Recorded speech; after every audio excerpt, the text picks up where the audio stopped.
Saudara-saudara sekalian, tanpa krisis iklim pun persawahan pertanian kita tidak memiliki air dan irigasi yang memadai. Bahkan dia lebih fatal lagi dalam mengadakan pengadaan pangan nasional. Petani tidak dilibatkan dan bahkan hanya melibatkan korporasi. Ini yang harus kita rubah. Kita ingin melihat bahwa potensi petani dan seluruh produk-produknya masih sangat luar biasa. Mulai dari pengadaan lahan yang memadai. Dalam arti lahan-lahan yang ada melalui reformasi agraria. Reforma agraria menjadi prinsipnya. Yang kedua, petani kita harus kita beri pupuk yang cukup dengan harga yang terjangkau. Bahkan banyak petani punya duit sebetulnya, tapi pupuknya tidak ada. Bagaimana mungkin? Yang kedua, potensi pupuk organik juga menjadi salah satu bagian penting agar produksi pertanian kita semakin berkualitas. Di sisi yang lain, kita ingin program perlindungan gagal tanam gara-gara iklim juga kita berikan, supaya petani kita aman, merasa aman dan yakin dengan produksinya. Pengembangan irigasi dan subsidi pupuk tidak bisa dielakkan. Tidak boleh kita melakukan pembiaran petani kita sehingga kita kekurangan pangan, petani kita tidak diberi kesempatan untuk mengisi kekurangan pangan itu. Kualitas pangan kita bergantung juga kemampuan kita memfasilitasi agar petani kita lebih produktif lagi.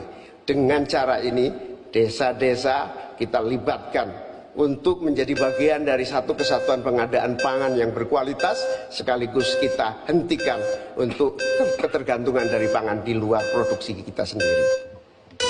Baik, terima kasih. Kami persilakan calon wakil presiden nomor urut 2, Bapak Gibran Rakabuming Raka untuk menanggapi. Waktu Bapak 1 menit dimulai ketika Anda berbicara, silakan. Baik, terima kasih. Enak banget ya Gus ya, jawabnya sambil baca catatan tadi.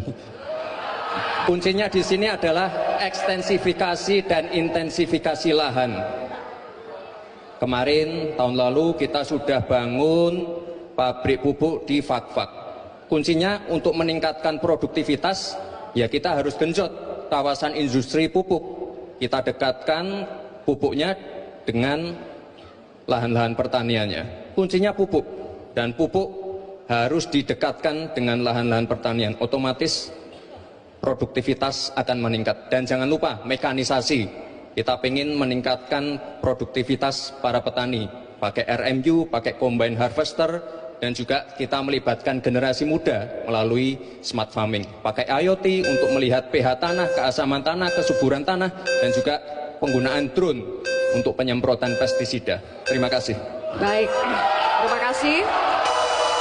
Terima kasih Pak Gibran, yang Anda sampaikan hanya mengulang apa yang saya sampaikan. Saya ingin memperdalam lagi bahwa petani kita ini potensinya besar sekali. Jumlah petani kita masih sangat besar. Potensi tanah kita subur masih banyak lagi. Di sisi yang lain, kita juga memiliki apa yang disebut kebutuhan pangan kita, juga pasar yang luar biasa. Nah, dalam konteks ini, antara suplai kita punya potensi, antara permintaan kita juga punya sangat kuat. Oleh karena itu, pemerintah tidak boleh diam, turun tangan, jangan terlalu normatif mengatasi keadaan. Untuk Pak Mahfud, saya ingin menyampaikan bahwa